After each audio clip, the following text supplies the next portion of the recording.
Bon, les amis, encore une désillusion africaine à ce mondial. La Côte d'Ivoire est sortie ce soir et franchement, je ne vais pas vous mentir, ce sont eux-mêmes qui ont scié la branche sur laquelle ils étaient assis. 2-1 face à la Norvège et croyez-moi, ce score-là ne reflète même pas tout ce qui s'est passé sur ce terrain. Avant de rentrer dans le vif du sujet, vous savez ce qu'il faut faire. Le pouce bleu, ça coûte rien et ça aide énormément la chaîne à sortir dans les recommandations. Et dites-moi en commentaire votre avis sur ce match, parce que moi j'ai des choses à dire et je pense que pas mal d'entre vous vont être d'accord avec moi. Alors, on va commencer par la compo, parce que franchement, dès l'annonce de l'équipe, il y avait de quoi tiquer.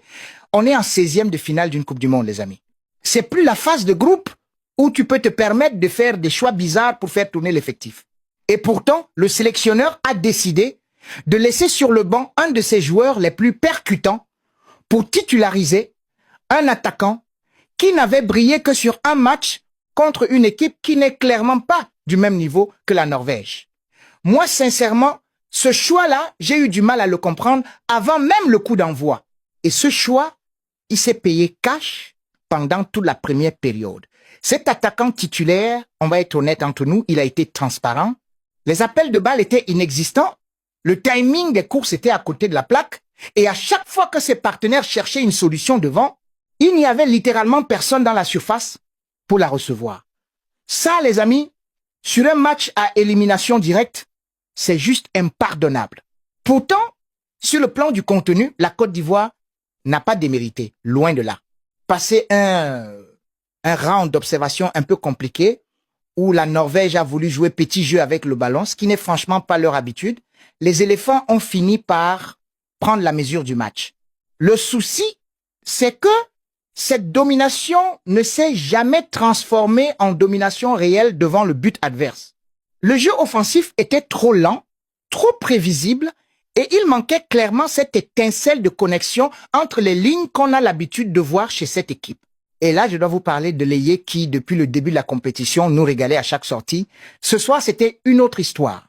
Quasiment aucun de ses dribbles n'a fonctionné, ses prises de balles étaient prévisibles, et les Norvégiens qui se replacent extrêmement vite dès qu'ils perdent le ballon n'ont eu aucun mal à le neutraliser.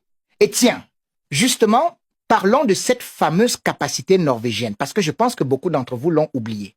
Cette sélection-là, c'est une équipe qui joue en transition rapide, qui se replace à une vitesse impressionnante et surtout qui a cette habitude assez vicieuse de frapper précisément au moment où l'adversaire se sent le plus fort. C'est exactement ce qui s'est passé ce soir. Les 2 buts norvégiens sont tombés pendant les meilleures séquences ivoiriennes. Ce n'est même pas un hasard à ce stade, c'est devenu une signature. Petit aparté pour rester honnête avec vous, le coach a quand même tenté un coup de poker plutôt malin en faisant entrer en cours de match ce fameux joueur initialement laissé sur le banc. Et là, immédiatement, on a vu autre chose. Plus de dynamisme, plus de mouvement, des courses qui font mal à la défense adverse. Et logiquement, c'est lui qui a fini par marquer l'égalisation ivoirienne, en plus d'avoir manqué de peu un deuxième but sur un coup franc magnifiquement tenté, repoussé par un gardien norvégien des grands soirs. Mais voilà, vous le sentez venir le problème, hein? Pourquoi attendre aussi longtemps pour le faire entrer? Pourquoi laisser filer toute une première période avec un titulaire transparent quand la solution était littéralement assise sur le banc de touche? Ça, les amis, c'est une question de gestion et clairement, sur ce coup-là, le staff a manqué quelque chose. Continuons, parce qu'il y a un autre moment du match qui m'a rendu fou. À un moment donné, en première période, alors que l'équipe avait pourtant pris le dessus dans le rapport de force, on voit les Ivoiriens reculer collectivement jusqu'à se retasser quasiment dans leur propre surface. Reculer comme ça, volontairement, face à une attaque qui possède 2 des joueurs les plus dangereux et les plus imprévisibles du football mondial actuel, c'est juste se tirer une balle dans le pied et sans surprise, c'est exactement sur une séquence de ce style que tombe le premier but, une passe en profondeur magnifiquement dosée, un appel parfaitement exécuté côté droit de la surface et c'est l'ouverture du score norvégien. Sur cette action, il y a un joueur du milieu ivoirien qui m'a particulièrement agacé. Sur le placement défensif, il était hors de position, mal orienté et il a clairement laissé filer son couloir. Quant à un joueur qui a évolué dans des clubs du plus haut niveau européen, tu attends une meilleure lecture du jeu sur ce genre de phase. Et le deuxième but, exactement le même scénario. La Côte d'Ivoire venait d'égaliser, l'équipe aurait dû appuyer, continuer à pousser, fermer les espaces. Au lieu de ça, on revoit ce même mouvement de recul collectif, avec en plus un déséquilibre total dans le marquage.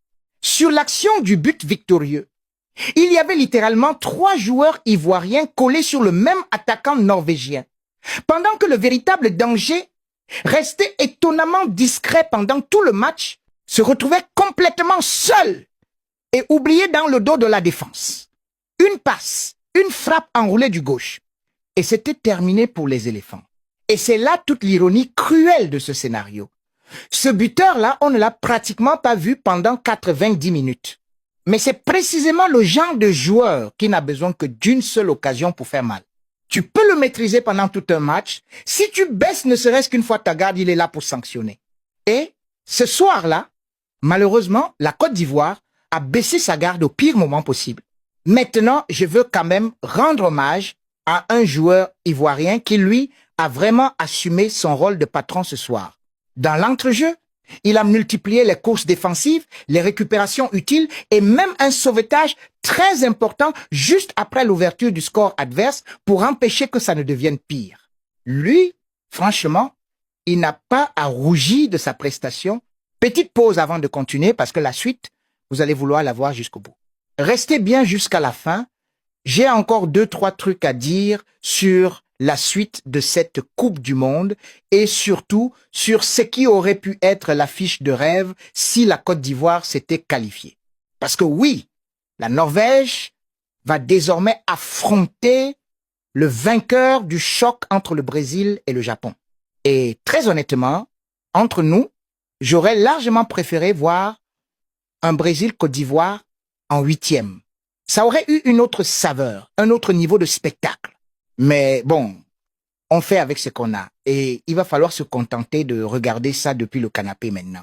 Pour conclure sur ce match, je pense sincèrement que cette élimination est largement plus liée à des erreurs individuelles et collectives qu'à une réelle supériorité norvégienne sur l'ensemble de la rencontre. Cette équipe-là avait les armes pour passer ce tour.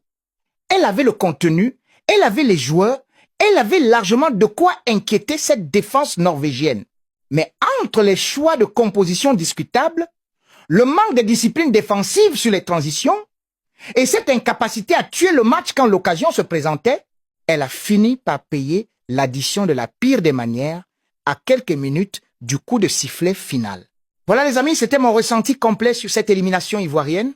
Dites-moi en commentaire si vous partagez mon analyse ou si vous pensez au contraire que la Norvège méritait clairement sa qualification. Je lirai vos réactions et j'essaierai d'y répondre comme d'habitude. N'oubliez pas le petit like, ça aide vraiment la visibilité de la chaîne. Si vous découvrez ce contenu pour la première fois, ici on décortique l'actualité de la Coupe du Monde à chaque match qui compte, donc abonnez-vous pour ne rien manquer des prochains débriefs. On se retrouve très vite pour la suite de la compétition. Prenez soin de vous, à bientôt.